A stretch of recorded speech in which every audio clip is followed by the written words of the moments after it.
some people, they have stubborn nerves. So stubborn that epidural anesthesia would not work for them. So they won't get any pain relief. Like they've been given epidural anesthesia or they've even increased the dose, but they can still feel the pain. Like they are feeling every bit of the pain. And it's like, are you sure you even gave me anything? Like they're really feeling the pain.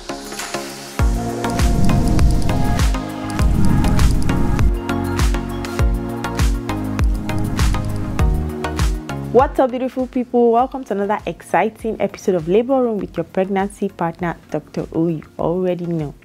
Today, we're continuing from where we stopped last week. If you missed last week's video, please pause, go watch that and come back to watch it so you're not too lost, okay? We're talking about epidural anesthesia, right? So like I said, in labor, when women are in labor, some opt to go for epidural anesthesia so they don't feel any pain of labor at all. And others opt to, well, do it all naturally, feel the pain, go through the moment, go through everything. And I did that, so no judging. So anyway, last week I talked about the pros and the cons of using epidural anesthesia. This week I'm going to be talking about the risks and the side effects of using epidural anesthesia. So let's jump right into it. One of the risks of using epidural anesthesia is that you risk having to go through an assisted birth.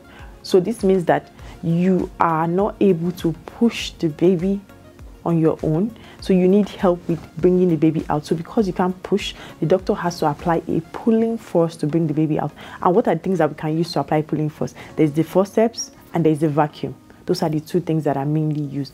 If possible, doctors prefer to avoid this, right? It's better to go naturally and all that, because there are also accidents that could happen as a result of using this assisted birth methods, right? Like vacuum and forceps, right? So I'm not going to go into that today. Probably that'll be a topic for another day, right? Which you should look out for, but I definitely will not go into that today. So just know that there are risks involved with having an assisted birth, and if you use epidural, right, there is that risk of you not being able to push your baby, because not only can you not feel pain, right, but you don't feel the contractions too.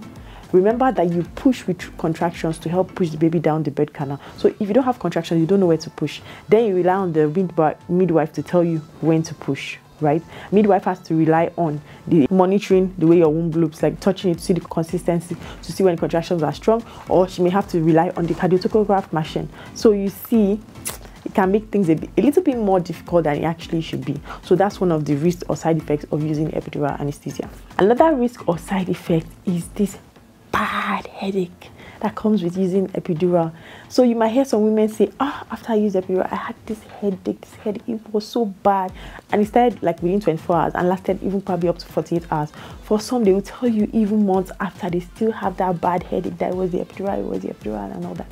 Well, yeah, that's the spinal headache you get from, using epidural anesthesia. And it doesn't happen in all women, just like every other side effect. Not everyone will experience it, but some people will experience it, right? So it's just good to know that that's also a possibility. So it's something that you should definitely think about. Another risk factor or another side effect is the fact that you will feel weakness in your legs after using the epidural anesthesia, right? So you find out that your legs are so weak that you can't stand. In fact, you can't even feel your legs. So for like few hours after this epidural anesthesia, you're not able to stand up on your own, you're not able to walk around, and that can be really annoying, right? So that's one downside or side effect of epidural anesthesia. The good news is that this wears off with time, right?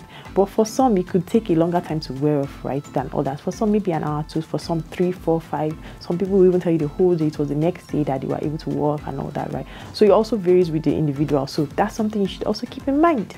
This side effect or this risk is a very, very funny one, right? And I think in the last video I mentioned that this happened to my friend, but some people, they have stubborn nerves. So stubborn that epidural anesthesia would not work for them. So they won't get any pain relief. Like they've been given epidural anesthesia or they've even increased the dose, but they can still feel the pain. Like they are feeling every bit of the pain, and it's like, are you sure you even gave me anything? Like they're really feeling the pain, right? So epidural anesthesia does not always work for everybody, and that is one downside or side effect of this, that it doesn't always work for everybody. So also bear that in mind, that even though I'm planning to use epidural, don't rely too much on it, because if you are one of those people that it doesn't work for, it'll be really disappointing for you. So just going with the mindset like, okay, I'm going to use it. If it works out, fine. If it doesn't, then discuss other options with your doctor. In the case of my friend, they had to use general anesthesia for her, where they put her to sleep, right? But of course, if you are having a natural birth, they can't put you to sleep because how are you going to push the baby out? In our case, she was having a CS, so it was okay, right? They could put her to sleep because they were going to cut her open. But if you're having a regular vaginal delivery, please, how do you want to sleep and have a baby at the same time? So it's something you should also think about when considering whether or not to use epidural anesthesia. And the last but not the least risk factor, I kept it for the last because I consider it a very, very serious risk factor. So this one doesn't happen to everybody, right? Like I said, risk factors, side effects don't always happen to everybody, right? But the chance of it happening is there, and it's something you should have at the back of your mind when you're making the decision about whether or not you want to use an epidural anesthesia. So this last one is called permanent nerve damage. Remember that to give you epidural anesthesia, they're going to be injecting the anesthetic into the canal, that is the space surrounding the spinal nerves. So sometimes there can be mistakes, there can be accidents where it's injected into the wrong place or a needle hit a nerve and cause damage to the nerve. So sometimes this permanent nerve damage is for women, it leads to paralysis. So from the waist downward, they are paralyzed, they're not able to walk, they're not able to stand, and this can be really, really awful. Imagine you went in for a childbirth, you know, just to go and give birth, and you said, oh, I don't want to feel pain, and then you lost the use of your legs because you didn't want to feel pain. That can be so horrible. And I actually know a couple of people that this has happened to, right? So it's something you should also consider, that there is that risk of permanent nerve damage. Though very small, it's there. So do I want to not have pain and lose my legs, or, you know, that kind of thing?